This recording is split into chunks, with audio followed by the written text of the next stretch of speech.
So the age-old saying around real estate that location is everything, how relevant is this for short-term rental business, especially given that the rentals have gone so high in some of the prime locations? So how do new owners or new investors take care of this when identifying the asset? Okay, so of course location plays a very important role in identifying a property, whether it's for a short-term rental, whether it's for long-term rental, even to trade the property.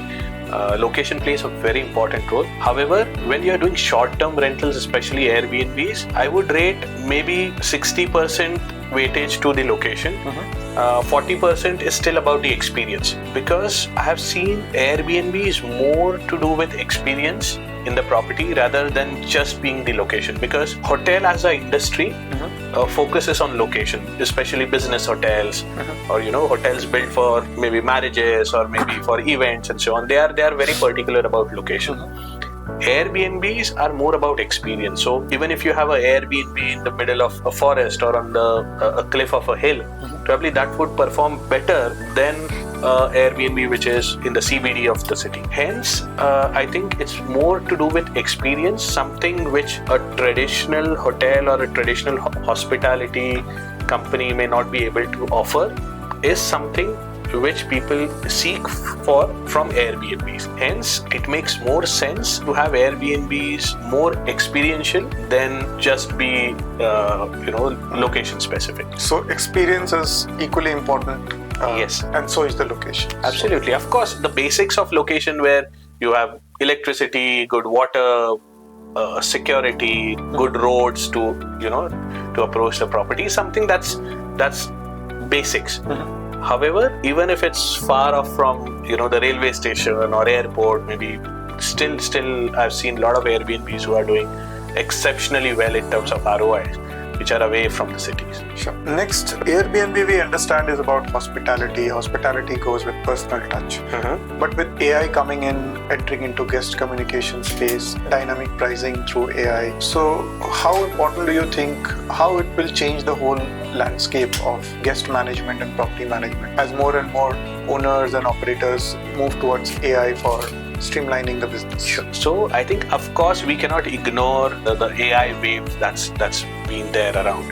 However, hospitality from the Indian context is more about that human relation, that personal touch which you can offer to your customer. However, I think AI or these tech solutions can be used in managing your operations rather than AI being used for the customer facing businesses. Understood. Because in hospitality, even today, I think maybe in our generation or maybe even one or two more generations to come, we will still expect that human touch, because our levels of hospitality is based on whether a person comes to pick your bag up, or maybe a person accompanies you from the reception to the room or not, right? So that's a fundamental definition of hospitality from the Indian context as far as is concerned, right? So hence, AI or this tech solution should make your job easier, your as in the operator's job easier, while communicating some things with your team, with your housekeeping staff, or maybe with your restaurant staff and so on. But the customer facing business should still have that human element involved in it. Sure. So next question is around NRIs.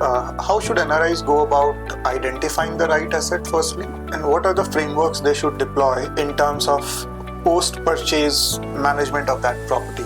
The whole life cycle of managing it. So especially for NRIs who don't travel to India a lot, the easiest way is to find an operator like you or us and take their guidance / consultation to help them identify a property. Or even a easier way is where NRI would probably invest or buy a property which an operator is already managing, right? And hence, because it's already running, the operator has numbers around it, maybe from the data around it. It becomes more easier for them to invest into that rather than going a traditional route to identify a broker, then maybe make visit to the property, then make it Airbnb ready and then post it. The easier way, even if that means paying a slightly higher cost to acquire a property, or it makes more sense because the cash flow is already there, and you have a data supporting. So you're just saying go for something which is already functioning and already available in the market with an operator or a broker. Absolutely. Operator better, because a broker who specialize in Airbnb properties will be someone that they should go through. However, I've not come across with many such brokers who specialize only in Airbnb kind of properties. So that may be an opportunity for the audience to hear from the expert that a broker that is only specializing on Airbnb properties can find a good market with the NRIs and the HNI audience. Absolutely, yes. And the easiest way is take a property which is already there on Airbnb, already running. Because as an operator, the operator also knows the existing owner of that property, also knows the legality of that property. So for NRIs, in dollar converted terms, it makes more sense to take such properties, even if that means paying slightly extra, and that will be a peace of mind. So coming to PMS now, what should an individual owner or an operator look for when taking this important decision of whether to take a PMS or not?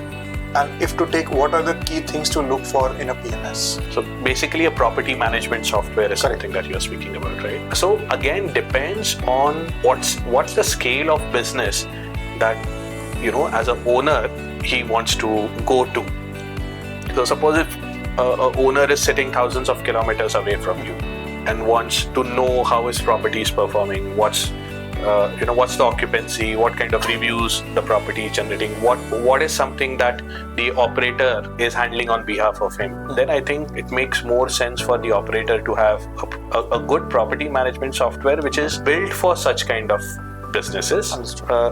There are many property management softwares which exist in the market. However, they are available in bits and pieces. Right? So for emailing, there would be one software. For marketing, there could be one. For accounting, there could be something else. However, when you are doing a short-term rental, I think property management softwares which are built specifically for this industry is something that the homeowners should also look for.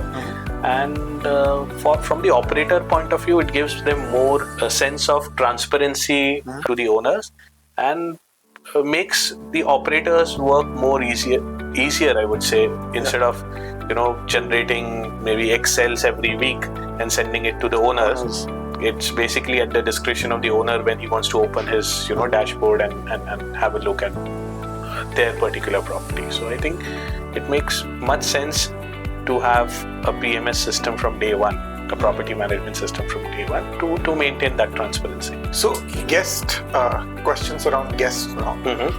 Guest expectations, how is that evolving as the industry is maturing? There are more and more short-term rentals across segments coming into the market. So how have you seen this guest behavior changing or for good or for over the past 5 to 7 years? Yes. So there is a drastic change in the guest behavior, I would say, because Airbnbs are fairly new in Indian market.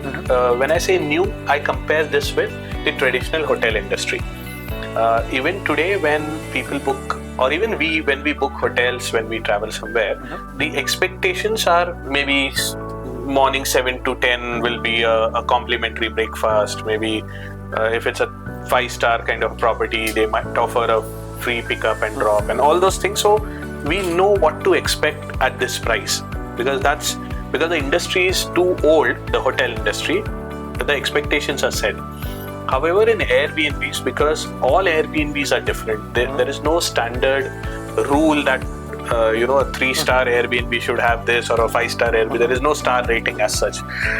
Hence, only after people travel to Airbnbs is where people start understanding that two Airbnbs would be very different from each other. Way back 2016, 2017, where we used to host a lot of guests, where they used to come at the property and then they used to wonder that how can this be a hotel, this is an apartment.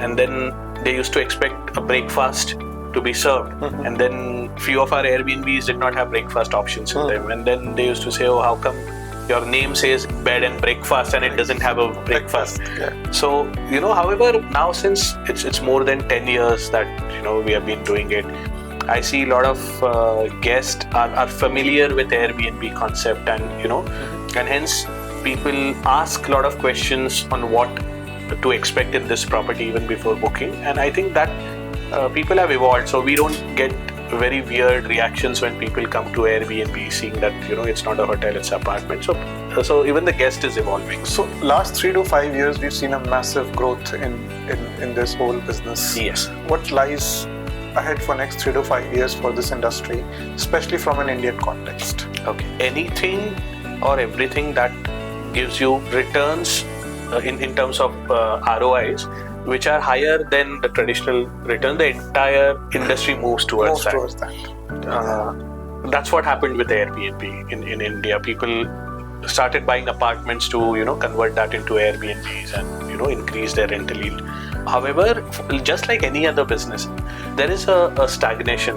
A point where the supply is too much, the demand gets stagnated, and the market corrects itself.